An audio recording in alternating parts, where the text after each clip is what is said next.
I never planned on becoming a wedding photographer, but somehow my time in college turned me into one. I was studying cinematography and photography, and instead of just learning in the classroom, my friend and I started taking every opportunity we could to help others with real projects. That led us to filming and photographing graduations, engagements, couple shoots, and eventually weddings. And the crazy part is that we weren't even trying to build a wedding photography business. We were just building relationships and doing good work and being people others wanted to work with. And before we knew it, we had photographed wedding after wedding and built a reputation for doing great work without having to charge a fortune. So how did two college students with barely any experience end up becoming wedding photographers? Well, that's the story I want to tell you today. As a freelancer, photographing weddings and filming weddings is usually something everybody does. It's usually something that pays a lot of money. Photographing a wedding is stressful. Weddings are very elaborate and they only happen once. It's not something that you can say, cut, redo. These are moments that happen once. So there's a lot of pressure and people do not want to hire someone they can't trust or can't produce a good image. There was a lot of pressure to becoming something more than just a student in college. Because if you want to make this a real life business, just sitting in a classroom doing nothing won't get you there. I believe very strongly that we need to take what we're learning in the classroom and apply it. So it all starts there in college. I transferred to this 4-year college in my sophomore year. At this place is where we met. Zach and I are both really passionate about photography and videography, and we really became really close friends, I would say fairly quickly. In our sophomore year, together we were in a videography 1 class, and a lot of the other students were there just to accomplish the art requirements or an elective.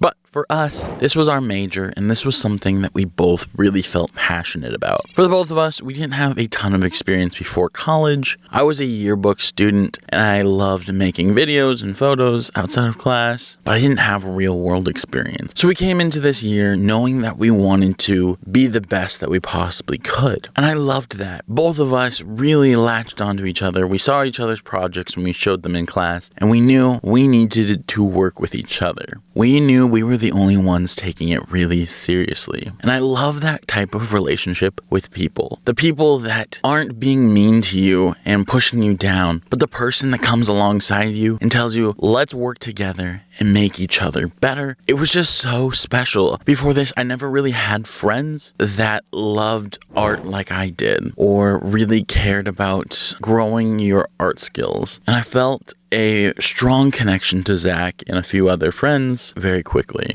As I came in as a sophomore, Zach had already been there for almost an entire year. And Zach was kind of known around the school as the person that would help around with small projects for student leadership, or if a student had a project that they needed help with, Zach would be that person. And for me, that was the type of person I was as well. When I was in high school, I would help whoever needed help making a video because I just loved making videos. So I'd help them with the editing, I'd help them with the filming, I'd do everything. Zach and I became friends, and I started helping with these small projects around campus. We made like a bachelor style contest video series for our college. It was super fun. It required us to know how to be kind of professional a little bit. Even though we were working with college students, there was a level of professionalism that we needed to have right off the bat. Because I think one of the biggest things is that if you want to make this a business and you want this to be something that you want to move forward with, you need to be easy to work with. If you're blowing off the schedule or you're not showing up on time, you're wasting a bunch of time charging batteries when you're supposed to be shooting, those are things that really affect how people see you and will share your name moving forward. Thankfully, me and Zach both had values that were very strong. For the next couple of months, maybe even a year, we were making videos for all types of people and everything. And I know one of the biggest culminations of that for me was that we made a music video for our music department department at the college, and it was shown thousands of times. And it felt like the first time we made a project people cared about. Because these small projects that you do in class are special, but they don't always mean something. This video meant something to people because this was at the very beginning-ish of COVID, and we really didn't know what was going to happen. Normally they have concerts for the music department, but this was the replacement. And it was so special to send the music video to families and see their reactions. It was just one of those moments where you felt like there was something happening, and that definitely did warm my heart. That was one of the first times also that more than just a few students learned our name. Zach was in the music department, so people knew who he was, but for this time, now people learned my name. This really started a trail of real world experience happening, and people started to ask us, can you take graduation photos for us? Can you take couple photos for us? These are the small things that started to happen, and it was only because it was the relationships that we were building with other students, other family members, and just people around us. People started to trust us and knew that we were making really good art. So that was one of the biggest things that I learned, was treat every experience like it's the most important thing, because whatever they tell the next person is how they interpret who you are as a person and as an artist. Treat every experience with respect and importance. Every little job that we did, we started to do more and more and more, and we started to build a small portfolio. With that, we were then one day asked if we would like to photograph and video a wedding. It was the first time Zach and I really had the ability to work together like this. So it was a real job where one of us was going to be the photographer and one of us was going to be the videographer. I think it's so important to take weddings very seriously. We didn't say yes without knowing the responsibility that we were taking on. And we learned that we loved working together. We did this more and more and more because once those wedding photos came out, once that wedding video came out, people realized, oh, these guys are great. And I think that is so important. That continual momentum that you will receive. It was one friend telling the next friend who was getting engaged. So we took their engagement photos, and then it led to the wedding that was months later. We were getting booked a year ahead. Every month we had something going. It would be a small project for the school. It would be a wedding or two weddings, or it'd be weekend after weekend that you'd have one thing or to another. And I'm not saying both of us didn't work separately as well. Zach had his own projects and I had my own projects as well. We were building relationships with people at that right age. College students will leave college, get married, get engaged, or we were in the right place at the right time. And like I was saying with momentum, it was just the one person telling the next person, and the next person tells the next person. That is how we built a portfolio, and that's how we built business. It's super important that if you're in college right now, don't just get comfortable with going to class and stopping there. Challenge yourself and use what you're learning in class in real world experiences. And yes, I accidentally became a wedding photographer because I was making relationships with people and they trusted me and they wanted me to be the photographer because they knew who I was. They didn't want to hire someone random and meet them on that wedding day because they knew they weren't going to be comfortable. They wanted to hire me as a wedding photographer because they knew time after time that I would show up, be on time, and produce an amazing product. You need to strive to be the best. Don't ever get comfortable with just being okay. Work to be better every project. Every single time. And I think that is what made me a great wedding photographer. That is my story. Hopefully you guys can take something away from that. Please let me know in the comment section down below if you'd like to hear some of my other stories and other experiences and other advice. If you haven't already, please hit that subscribe button, like button, and I'll see you guys next time. Peace.